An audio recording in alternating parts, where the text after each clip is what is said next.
Thank you so much. మీ అందరూ కూడా నా గేమ్ని, నా పర్సనాలిటీని చూసి నాకు సపోర్ట్ చేసి నా టాప్ 3 దాకా తీసుకొచ్చినందుకు thank you so much. And big boss కూడా నేను ఖచ్చితంగా అసలు మాటల్లో చెప్పడం కన్నా నా లైఫ్ ఇప్పుడు ఒక స్టెప్ నా కెరియర్ స్టార్ట్ అయిందంటే mainly of Bigg Boss. Bigg Boss నేను చాలా రుణపడి ఉంటాను. Thanks. First of all congratulations bro. ఏ క్వశ్చన్ అడిగినా కూడా మీ మీద రెస్పెక్ట్తో అభిమానంతో అడగడమే కానీ నెగిటివ్ ఏం కాదు. ఫస్ట్ ఆఫ్ ఆల్ అది అర్థం చేసుకోవాలి. ఒకటే క్వశ్చన్ ఏంటంటే మీ స్ట్రెంత్ మీకు తెలీదా?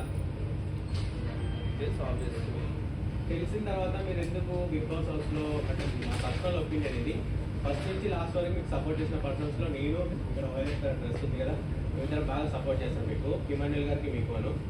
మేము ఏమనుకున్నామంటే డిమాండ్ దగ్గర చాలా స్ట్రెంత్ ఉంది, చాలా ఎనర్జీ ఉంది, దాన్ని యూటిలైజ్ చేసుకోలేకపోతున్నాడు, చాలా హర్ట్ అయ్యాం, చాలా ఫీల్ అయ్యాం మేము.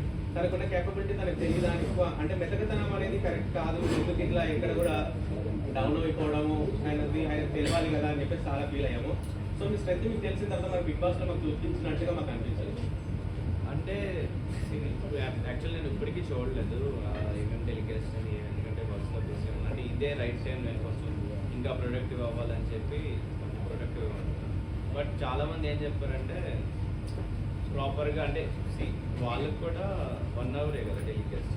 సో వాళ్ళు ఏం చూపించగలరంటే సో వాళ్ళకంటూ కొన్ని ఉంటాయి, ఇలా చూపిద్దాం ఏమి ఇవి. సో నన్ను ఈ కేటగిరీ ఈవెన్ అక్కడికి వచ్చే కంటెస్టెంట్లు కూడా కేటగిరీ వైజ్ ఉంటారు. సో వాళ్ళు నన్ను కొన్ని కేటగిరీస్లో చూపించలేదు స్టార్టింగ్ అని చెప్పి. నేను ఎక్కువ మంది ఉండేటప్పటికి వాళ్ళు కూడా స్క్రీన్ స్పేస్ ఇవ్వాలి మనల్ని చూడలేదు.